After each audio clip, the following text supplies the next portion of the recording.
Hello my friends who listen to Ebird Online, and I'm back with yet another review. Again, I'm playing catch up from the tell-all, and guys, I've watched the whole of the tell-all now, and I actually cannot get my breath. Kris really is something. But you guys know already, I'm a sucker for sequence, so before we get on to Kris and Jeymi, first we're going to have a quick chat about Jen and Rishi. As per usual guys, please don't forget to like and subscribe and all of that good stuff. And thank you to everyone who subscribed in the last week or so, very much appreciated. And also don't forget to smash the like button to let me know you enjoyed the video. Right, without further ado, I give you Jen and Rishi.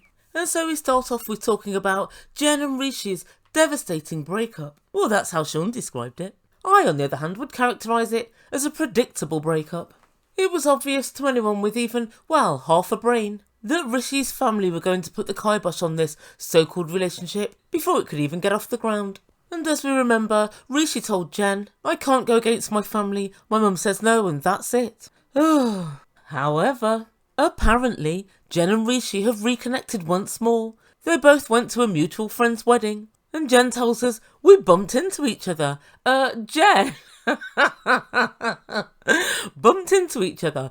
You purchased a flight to India. You drove to the airport. You waited a couple of hours. You got on a flight. You sat there for about 10 or 12 hours. You got off the flight. You went to a hotel. You got all dressed up. And you went to a wedding where you knew he would be. You didn't bump into anyone, you absolute dimwit.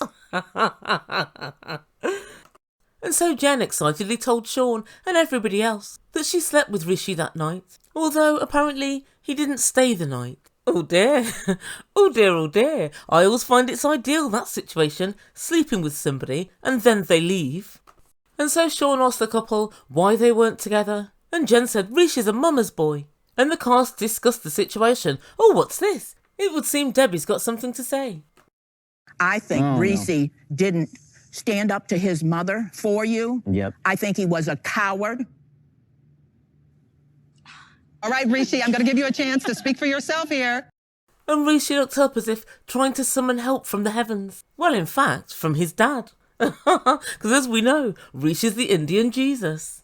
And then he began what I can only describe as a very emotive, eloquent, articulate and ultimately extremely persuasive, impassioned defence of his behaviour with regards to Jen. Guys, hear his impassioned plea. You heard Debbie. She just called you a coward. Basically, like, if his son also, like, stopping her, like, to go over there to meet Oussama, so it means, like, he's coward too. No, he's not coward, basically. He's just concerned about you. So my mom is, like, concerned about me as well.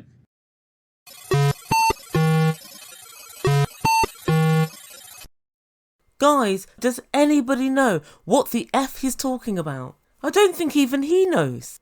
And so pretty soon the whole of the cast rounded in on him. Debbie leading the charge with, "You have no passion."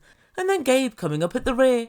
"What you say makes no sense whatsoever. You literally just talk round and round in circles." I would say that, but circles are at least a regular shape. That's some irregular shit.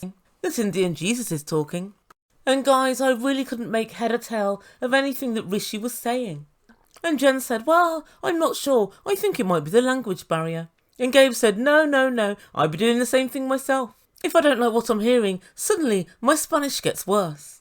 I did find that quite funny. And then finally, Daniele enters the chat and she asks, "What comes first, your partner or your family?" And inexplicably, Jen said, "Great question, Danielle." No, it's not a great question. We can see what comes first. His family. If it was his partner, he'd be with you, Jen. He ain't with you. More than likely, never will be. Get a clue. Come on, Jen, get with it. Oh God, but yet there's more. Nicole pipes up. And she said, "Rishi, where does Jen fit into the picture? Where does she fit into this hierarchy?" Oh my God, at the bottom, Nicole. We've already established this several times. And so Sean decided to ask Jen, "Are you guys still engaged?" And Jen said no. But Rishi said the opposite. He said, "Yeah, I still consider Jen my fiance." And so somebody asked Rishi, "Does your mum know?" And he said, "Well, yeah, she knows that you're travelling over here, and she also knows that we're spending lots of time together, and again, it's a word salad." Gabe said, You spend too much time saying too many words. You can say yes or no and make things real easy. Oh, Gabe, that would make things real difficult for Rishi because it's really hard to be a perennial bullshitter when you've only got yes or no from which to choose. I know, I've tried and failed. And so Sean said, Gabe, ask any question you want to Rishi. And Gabe said, quick as a flash, Rishi, does your family know that you're engaged right now? Yes or no? I don't want to hear anything else. Just yes or no. Rishi said very decisively, yes.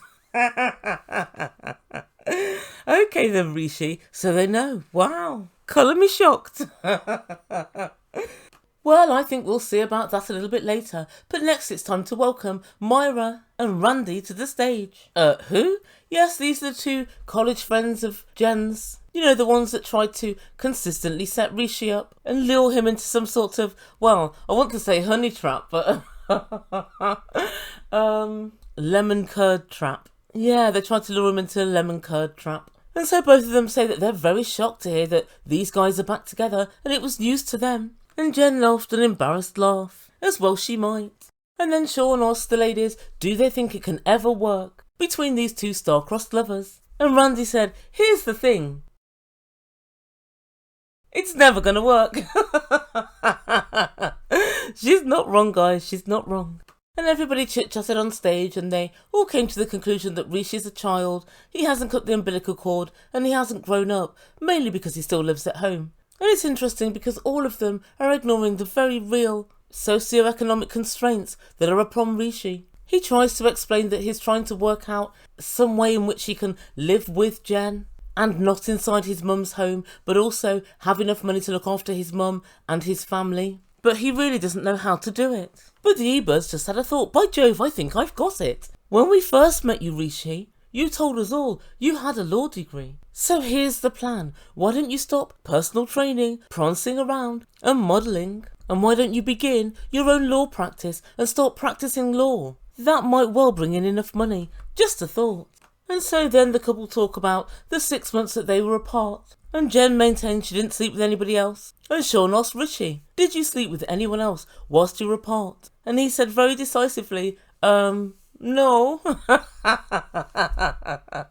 Guys, it sounded for all the world like, yeah, of course I did. But anyway, I digress. Jen's two college friends, it would seem, have something to say. And guys, do you remember all those months back when these girls were trying, rather unsuccessfully I might add, to catfish Rishi? Well, they kept on going, it would seem. And according to Myra, she started chatting to Rishi, and she said it became very inappropriate. Oh dear, Rishi, this doesn't sound good. But then Gabe, for once, asked a decent question. Well, who was inappropriate? And straight away Rishi dived in and said she was. Guys, it would turn out that Myra, during their conversation, asked Rishi to send me a picture of a very special part of you. Oh good lord, there's not quite enough sky for me to roll my fucking eyes at. Myra is basically begging Rishi for a dick pic. She's begging him. But what's hilarious was, he still didn't send one. He just sent her one of his modelling shots, where he's shirtless. Unfortunately, if you ask a fitness model who has topless pictures of himself all over Instagram for a photo, he'll likely send you one of those. It's not that big a deal. Everybody argues back and forth as to whose fault it all was, but as far as I'm concerned, it's yours, Myra. You've been trying unsuccessfully to lead him on for the past year. He's not taking the bait. He'll never take the bait. Give up the ghost and move the F on. Anyway, next bit I've been waiting for. Rishi's mum and uncle come to the stage. Guys, it's time to find out if they really do know that Rishi's engaged to Jen. So Sean asks them, and they of course deny things, and they say they have no knowledge whatsoever of this couple being still engaged. So then Rishi looked like he wanted the earth to swallow him up. And Gabe said, you're a liar, you're a liar. But then Sean tasked him with just telling them now in the present time that they're engaged. And then he said to his family, I'm thinking about maybe marrying her in the future. And when the translator got to translating, the rest of the cast realised once again, you're lying. You need to tell them you're engaged right now. Guys, the lies just won't stop. They just won't. They flow from Rishi's lips freely and easily. At this point, I've got very good reason to believe that he must be some sort of distant cousin of Summit. He must be. But Rishi's mum's not having any of this, and she says that Jen is far too old to marry her son, and she will never ever approve it. Jen got upset and she started shouting, "I won't be age shamed. I won't. You will be. You are being right now." Don't worry, Jen. You're not as old as the Ebird. But by now, Jen's getting super frustrated and she tells Rishi the following. Okay, Rishi, if you want to get married, you need to tell them that you plan to marry me at least within the next year and a half. Okay, but answer. Tell them right now. Come on. Tell them. Go. So Rishi turned round and said to his mum, "Mummy, you know that I love you, but also I loved her too, from the very beginning." What? Well, when the translator got to translating again, Jen was up in arms. "You didn't even tell them now. It's true. Rishi the liar. That's all he is." But Rishi, fresh from being embarrassed by being caught out for the 45th time in a row, finally tells his mum and uncle, "Whether you give me permission or not, I'll marry Jen in the next 6 months or even 1 year. His mum looked not one bit concerned. Guess why? Because she knows good and well that when Rishi gets home she'll tell him, "No you're not," and Rishi will acquiesce to whatever she wants. All of this, guys, means nothing. If you have to really force and push and prompt someone into marrying you, they're more than likely not going to do it. And when the translator translated, Sean asked Jen, "What do you think to all of this?" And she said, "Well, it sounds great, but it's all a lot of talk. I need to see some action, or, you know what, I gotta move on." And that's where we end things for this video. Prediction, these two aren't getting married. He doesn't want to move out of his mum's place. He doesn't want to cut the apron strings. I think if his mum would agree, he'd try and move Jen in to their family home, but that would be about it. Every single time he's asked, "Have you slept with somebody else?" he always says, no. He's not even a good liar, considering he spends so much time doing it. One would have thought he'd become quite proficient by now, but alas. And as for Jen, she lives in Cloud Cuckoo Land. She went over to India knowing good and well that his parents didn't know, and that things were all up in the air, yet she told everybody, "We're engaged, we're getting married." And I kind of think deep down she knew this might well not happen. Well, guess what? It's not happening. So guys, let me know what you think. Do you think we'll see Jen and Rishi again on another season? I don't think so. Although we may well see Jen on The Single Life, I think she'd be an excellent candidate. I do think she's quite good looking. And she has got quite a fun personality as well, so yeah, I think she'd be quite good for that show.